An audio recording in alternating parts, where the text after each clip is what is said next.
Good morning students, मैं नीतू चौधरी स्वागत करती हूँ आपका अपने परिवार स्वाध्याय श्री में। तो कैसे आप सभी? आई होप अच्छे होंगे, स्वस्थ होंगे। तो आज की क्लास की शुरुआत करते हैं कि असफलता का अर्थ है कि सफलता का प्रयास मन से नहीं किया गया। बिल्कुल सही बात है। अगर हमें असफलता मिलती है तो कहीं ना कहीं कुछ ना कुछ कमी है, तभी हमें असफलता मिलती है। तो हमें उसे प्राप्त करने के लिए, सफलता को प्राप्त करने के लिए, सफल होने के लिए और ज़्यादा मेहनत करनी पड़ेगी और ज़्यादा प्रयास करना पड़ेगा, तब जाके हमें सफलता मिलेगी। ठीक है, तो आज की क्लास की शुरुआत करते हैं, जिसमें आज हम नया चैप्टर शुरू करेंगे। कौन सा? अस्थितंत्र। कौन सा चैप्टर शुरू करेंगे? अस्थितंत्र यानी स्केलेटन सिस्टम। अस्थितंत्र, स्केलेटन सिस्टम। ठीक है, क्या होता है अस्थितंत्र? क्या होता है अस्थितंत्र? क्या होता है स्केलेटन सिस्टम? जैसे हमारा जो शरीर है, हमारा जो कंकाल है, मानव कंकाल, वो किस किस से बन के मिलकर बना होता है? मानव कंकाल हड्डियों से, बोन्स से, लिगामेंट से और टेंडन से मिलकर बना होता है। अब आप पूछेंगे कि ये लिगामेंट क्या होते हैं, टेंडन क्या होते हैं? तो लिगामेंट क्या होते हैं? वो बोन को बोन से जोड़ने का कार्य करते हैं, यानी हड्डियों को हड्डियों से जोड़ने का। जैसे मेरा हाथ ऐसे कार्य कर रहा है ना, तो यहाँ पे हड्डियाँ जुड़ी होगी, तो तभी तो वो मूवमेंट कर रहा है ना। और जो टेंडन होते हैं वो क्या होते हैं? मांसपेशियों को बोन से जोड़ने का कार्य करते हैं। जो छोटी छोटी मांसपेशियां होती है शरीर में, उसे हड्डियों से जोड़ने का कार्य कौन करता है? टेंडन करता है। और हड्डियों को हड्डियों से यानी बोन को बोन से जोड़ने का कार्य कौन करता है? ये लिगामेंट करता है। जैसे आप मकान बनाते हैं तो उसमें आप पिलर लगाते हैं ना, जिससे मकान सीधा खड़ा रहे। तो इसीलिए हमारे शरीर में भी जो स्केलेटन सिस्टम है वो पिलर की तरह कार्य करता है, जो हमारे शरीर को सीधा रखने का कार्य करता है। अगर मैं आज सीधी खड़ी हूँ तो किसकी वजह से? कंकाल तंत्र की वजह से। अगर मैं चल पा रही हूँ तो किसकी वजह से? कंकाल तंत्र की वजह से, स्केलेटन सिस्टम की वजह से। तो हमारे शरीर में जितनी भी मूवमेंट होते हैं, गति होती है, वो किसकी वजह से होती है? स्केलेटन सिस्टम की वजह से। और जैसे और क्या होता है कि जैसे शरीर को सीधा रखने के लिए, आकार देने के लिए, शेप देने के लिए किसकी ज़रूरत होती है? कंकाल तंत्र की। जो हमारे शरीर को ये आकार बना रखा, हाथ पैर मुंह सब बना रखा, वो किसकी वजह से? कंकाल तंत्र की वजह से। तो कंकाल तंत्र के कार्य क्या क्या होते हैं? वो हमारे शरीर को आकार देता है, शेप देता है, सहारा देता है, जिससे हम सीधे खड़े रहते हैं। ठीक है, तो पहले हम लिखेंगे कि जो कंकाल तंत्र है वो किस किस से मिलकर बना होता है। पहले नोट डाउन करेंगे कि मानव कंकाल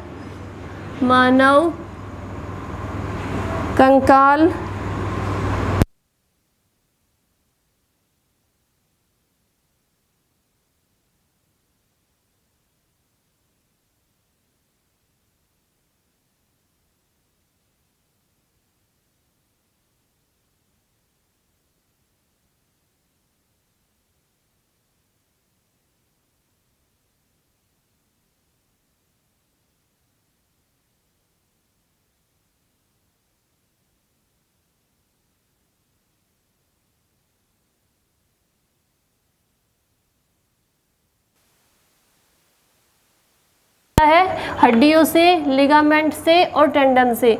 लिगामेंट क्या करता है? बोन से बोन को जोड़ता है, बोन टू बोन। टेंडन क्या करता है? बोन टू मसल्स यानी हड्डियों को किससे जोड़ता है? मांसपेशियों से जोड़ता है। और लिगामेंट क्या करता है? बोन से बोन को यानी हड्डियों से हड्डियों को जोड़ता है। अब देखते हैं इसके कार्य क्या होते हैं। कंकाल, हमारे शरीर के लिए कंकाल के कार्य क्या होते हैं? क्या क्या करता है ये? सबसे पहले तो ये हमारे शरीर को सहारा प्रदान करता है। क्या करता है?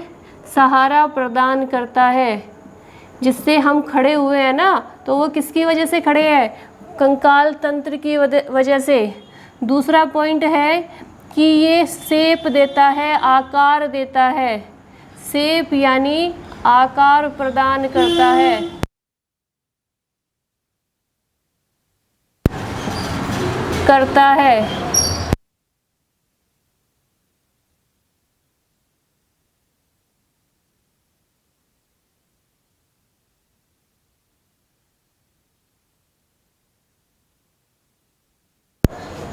कार्य करता है। मूवमेंट यानी अगर हम चल पा रहे हैं, हाथ पैर घुमा रहे हैं ऐसे, तो किसकी वजह से?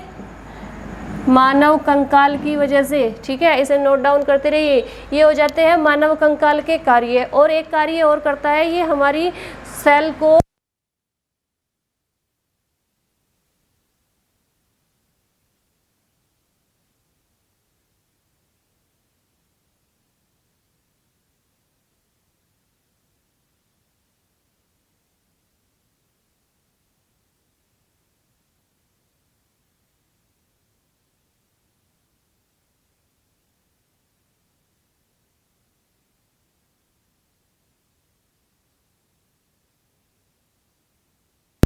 क्या करता है कि रक्त कोशिकाओं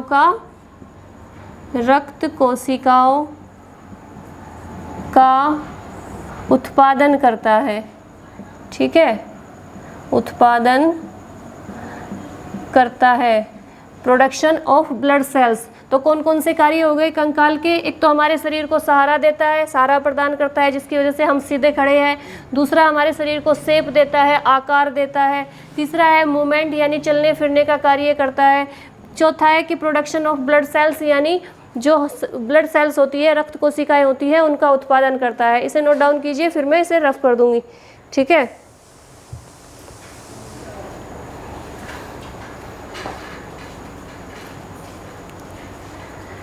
और एक पॉइंट और है कि खनिजों का भंडारण करता है। खनिजों का भंडारण करता है, जैसे कौन कौन से खनिज?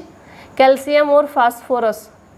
खनिजों का भंडारण करता है, जैसे फास्फोरस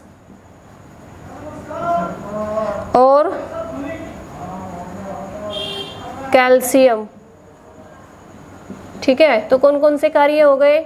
जो कंकाल तंत्र है वो क्या क्या कार्य करता है? हमारे शरीर को सहारा देता है, शेप देता है, आकार देता है, मूवमेंट का कार्य करता है, प्रोडक्शन ऑफ ब्लड सेल्स का कार्य करता है यानी रक्त कोशिकाओं का उत्पादन करता है, और खनिजों का भंडारण करता है। कौन कौन से खनिज? जैसे फास्फोरस और कैल्शियम। ठीक है, नोट डाउन कीजिए इसे।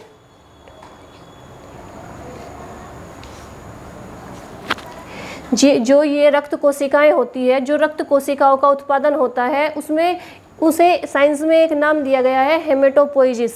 हेमेटोपोइजिस यानी रक्त कोशिकाओं का जो उत्पादन होगा उसे क्या बोलेंगे? हेमेटोपोइजिस बोलेंगे। जो हेमेटोपोइजिस है उसका विकास कहाँ पे होता है? अस्थि मज्जा में होता है यानी बोन मैरो में होता है। हेमेटोपोइजिस का विकास कहाँ पे होता है? बोन मैरो में यानी अस्थि मज्जा में होता है। बच्चों में तो ये मुख्य रूप से कहाँ पे होती है? फीमर में होती है। फीमर कहाँ की है? हमारी थाई की सबसे लंबी अस्थि है फीमर। और टीबिया यानी पैर की जो अस्थि है वो कौन सी है? टीबिया। बच्चों में जो हेमेटोपोइजिस होता है वो फीमर में और टीबिया में होता है। और जो वयस्क व्यक्ति होते हैं, जो वयस्क में कहाँ पे होता है? उनके कपाल में होता है, मेरू में होता है और उनके स्टर्नम में होता है। जो हेमेटोपोइजिस है वो बच्चों में होता है। बच्चों की जो सबसे लंबी अस्थि होती है फीमर, जो थाई की अस्थि होती है, और टीबिया जो पैर की अस्थि होती है। और जो वयस्क में होता है, एक जवान व्यक्ति में, मतलब जब व्यक्ति बड़ा हो जाता, बच्चा बड़ा हो जाता है, वयस्क हो जाता है, तो उसमें कहाँ में होता है? उसके कपाल में हेमेटोपोइजिस, मेरू में और स्टर्नम में। ठीक है, तो इसे भी नोट डाउन करेंगे। इसे क्या बोला जाता है? इसे एक नाम दिया गया है हेमेटोपोइजिस। हेमेटोपोइजिस। ठीक है, हेमेटोपोइजिस है जो वो बच्चों में कहाँ पे होता है? बच्चों में फीमर में। फीमर यानी थाई की जो अस्थि है। और कहाँ पे होता है? टीबिया में। टीबिया ये पैर की अस्थि है यानी लेग। ठीक है, और यहाँ बच्चों में लिख देती हूँ। और जो वयस्क में होता है, वयस्क में कहाँ पे होता है? वयस्क में होता है मेरू में, कपाल में और स्टर्नम में। ठीक है, तो इसे नोट डाउन करेंगे। जो हेमेटोपोइजिस है वो बच्चों में फीमर यानी थाई की जो सबसे बड़ी अस्थि है, और टीबिया जो लेग में है उनमें होता है। और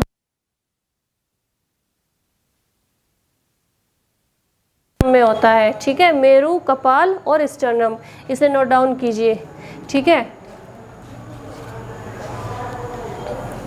हो गया। अब देखते हैं कि जो कंकाल तंत्र है वो कितने भागों में बटा होता है। ठीक है, इसे लिख लीजिए।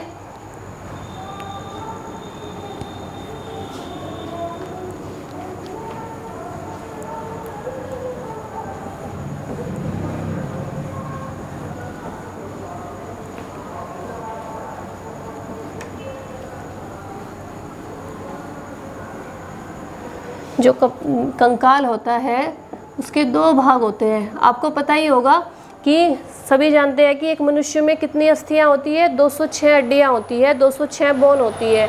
लेकिन एक बच्चे में कितनी होती है? बच्चे में होती है 300।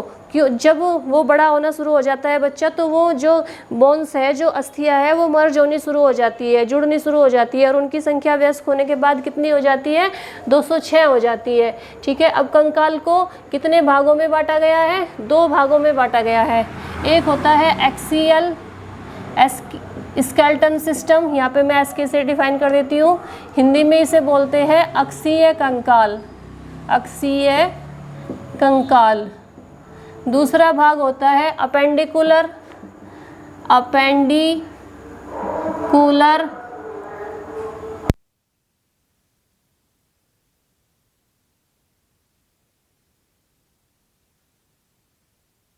उपांगीय कंकाल। ठीक है, अब जो मैंने बताई कि 206 अस्थियां होती है, वो कैसे कैसे होती है? 206 में से जो 80 अस्थियां होती है, 80 बोन्स होती है, वो किस में होती है? अक्षीय कंकाल में होती है, यानी एक्सियल स्केलेटन सिस्टम में होती है। बाकी कितनी बची? 126 बची। 126 होती है उपांगीय कंकाल में। अब ये देखेंगे, अब सबसे पहले हमें पढ़ना है अक्षीय कंकाल, कि जो अक्षीय कंकाल है उसमें जो ये 80 जो बोन्स है वो कहाँ कहाँ पे होती है, कहाँ पे स्थित होती है। तो सबसे पहले हम खोपड़ी में पढ़ेंगे। खोपड़ी यानी स्केल, स्केल यहाँ पे कहाँ पे होती है? इसमें टोटल कितनी अस्थियां होती है? 29 बोन्स होती है। अब 29 कहाँ कहाँ पे होती है? सबसे पहले लिखेंगे, सबसे पहले फेस में, कपाल में कितनी होती है? कपाल में होती है 8 अस्थियां। फिर कपाल से नीचे, ये कपाल वाला हिस्सा, इससे नीचे आ जाते हैं चेहरे में यानी फेस में। फेस बोन कितनी होती है? ये होती है 14। अब इसके बाद आते हैं कानों में। कान की अस्थियां भी अक्षीय कंकाल तंत्र के अंदर ही आती है। 3 इस कान में होती है, 3 इस कान में होती है, तो कितनी हो गई? 6 हो गई कान में। ठीक है, इसके बाद एक होती है हाइड बोन। हाइड बोन कहाँ पे होती है? वो बकल कैविटी में होती है, यानी यहाँ पे होती है, और किसके आकार की होती है? यू शेप की होती है। इसे क्या बोलते हैं? इसे हाइड बोन बोलते हैं, हाइड बोन। ठीक है, ये कहाँ पे होती है? बकल कैविटी, बकल कैविटी यानी मुख गुहा में, और किसके आकार की होती है? यू शेप की होती है, यू के आकार की। ठीक है, इसके बाद नेक्स्ट है, कितनी हो गई? इसके बाद स्टर्नम एक होती है चेस्ट में, एक बोन होती है जिसे चेस्ट बोन बोलते हैं, और या स्टर्नम भी बोलते हैं, स्टर्नम। ठीक है, एक हो जाती है उसमें। ठीक है, एक होती है हाइड बोन, एक ये हो गई। फिर बाकी कितनी बची? अब आ जाते हैं मेरुदंड में कितनी होती है, यानी जो स्पाइनल कॉर्ड है, मेरुदंड, वर्टिब्रल कॉलम बोलते हैं जिसे, उसमें होती है 26। और फिर जो रिब्स होती है, पसलियाँ होती है, वो कितनी जोड़ी होती है? वो होती है 12 जोड़ी, यानी 24। रिब्स में कितनी होती है? रिब्स 12 जोड़ी होती है, 12 पेयर, यानी कितनी हो गई टोटल? 24 अस्थियाँ।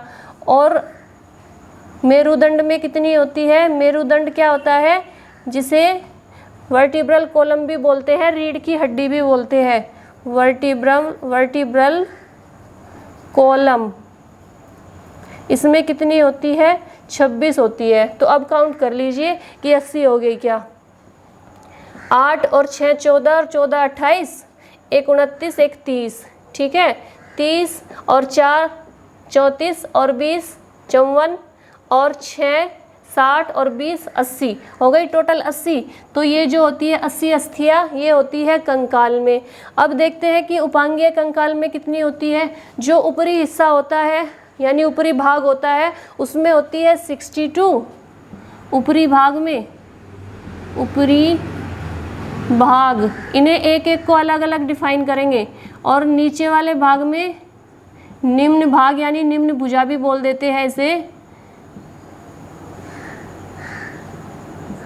निम्न भुजा या निम्न भाग में होती है 64। तो ये हो गई 126। तो 126 होती है। इसमें से कहाँ कहाँ पे होती है ये सारी, इन्हें हम एक एक को अलग अलग डिफाइन करेंगे, ठीक है। और इसमें जितनी कपाल में होती है कौन कौन सी अस्थियाँ होती है उन्हें अलग डिफाइन करेंगे। चेहरे में कितनी 14 अस्थियाँ होती है, उनके नाम क्या है उन्हें अलग डिफाइन करेंगे। कान की अस्थियों के नाम क्या है। हाइड बोन तो एक ही होती है, चेस्ट बोन भी एक ही होती है, जो स्टर्नम भी कहते हैं इसे, स्टर्नम में होती है। और 6 रिब्स होती है 12 जोड़े यानी 24 बोन। और मेरुदंड में होती है, वर्टिब्रल कॉलम में होती है 26 अस्थियाँ, ठीक है। तो कंकाल तंत्र क्या है। कंकाल तंत्र जो हमारे शरीर को सहारा प्रदान करता है, जो हमारे शरीर को आकार प्रदान करता है। जैसे जो हम चल पा रहे हैं, मूवमेंट कर रहे हैं, वो कंकाल तंत्र की वजह से कर रहे हैं, ठीक है। अगर हमारे कंकाल तंत्र नहीं होता तो हम सीधे नहीं खड़े रह पाते, मूवमेंट नहीं कर पाते, ठीक है। फिर उसमें क्या बताया कि जो कंकाल तंत्र होता है वो 2 भागों में बटा होता है। उसमें कितनी अस्थियाँ होती है, टोटल 206 अस्थियाँ होती है। लेकिन एक बच्चे में कितनी अस्थियाँ होती है, एक बच्चे में 300 अस्थियाँ होती है। जैसे जैसे वो बड़ा होता जाता है तो वो अस्थियाँ मर्ज होती जाती है, किसमें 206 ही बन जाती है, वो एक दूसरे से जुड़ जाती है, ठीक है। उसके बाद मैंने क्या बताया कि जो कंकाल है ये कितनी भागों में बटा होता है, 2 भागों में, अक्सियल स्केलेटल सिस्टम यानी और अपेंडिकुलर स्केलेटन सिस्टम यानी अक्षीय कंकाल तंत्र और उपांगीय कंकाल, ठीक है। अब इसमें कितनी अस्थियाँ होती है, अक्षीय कंकाल में होती है 80 अस्थियाँ और 126 जो बाकी की बची है वो होती है उपांगीय कंकाल में। एक एक को अलग अलग करके डिफाइन करेंगे। अब देखते हैं कि टोटल खोपड़ी में कितनी होती है। टोटल खोपड़ी में होती है 29। ये कहाँ कहाँ पे होती है, 8 होती है कपाल में, 14 होती है चेहरे में, कान में 6 होती है और 1 होती है हाइड बोन। ये तो होती है टोटल खोपड़ी में यानी स्कल में टोटल 29। फिर उसके बाद एक होती है चेस्ट बोन यानी स्टर्नम भी बोलते हैं इसे। फिर 12 जोड़ी होती है यानी 24 बोन होती है रिब्स यानी पसलियाँ। फिर मेरुदंड में होती है, वर्टिब्रल कॉलम में होती है 26 अस्थियाँ। इनके नाम क्या क्या है, इनके नाम हम अगली क्लास से शुरू करेंगे। आज के लिए इतना ही रखेंगे। सबसे पहले हमें कपाल वाला जो भाग है इसकी पढ़नी है कि कपाल की अस्थियाँ कौन कौन सी है, उनके नाम क्या है, उनका कार्य क्या है। उसके बाद चेहरे की, कान की, हाइड बोन सारी एक एक को डिफाइन करेंगे, ठीक है। आज के लिए इतना ही रखेंगे। और जैसे मैं आपको डेली बोलती हूँ, आप लोग सपोर्ट नहीं कर रहे हैं, बिल्कुल भी सपोर्ट नहीं कर रहे हैं, तो प्लीज़ ज़्यादा से ज़्यादा वीडियो को शेयर कीजिए, लाइक कीजिए, सब्सक्राइब कीजिए और स्टूडेंट तक फैलाइए इसे, ठीक है। अगर आपका सपोर्ट मिलेगा तो ही आगे जाके कुछ हो सकता है। हम आपके लिए बेस्ट टीचर अवेलेबल करने की कोशिश करेंगे, अपना हम बेस्ट देने की कोशिश कर रहे हैं। लेकिन आपको अगर कमी लगती है तो आप कमेंट करके बताइए कि आपकी क्लास में ये कमी है, आप इम्प्रूव कीजिए, ठीक है। लेकिन नहीं आपको कमेंट करना है, ना ही आपको रेस्पॉन्स देना है कोई भी, ठीक है। अब हमारा तो कहने का काम है, अब आपकी मर्जी है आपको मानना है कि नहीं मानना है, ठीक है। तो आज के लिए इतना ही रखेंगे। धन्यवाद। जय हिंद, जय भारत।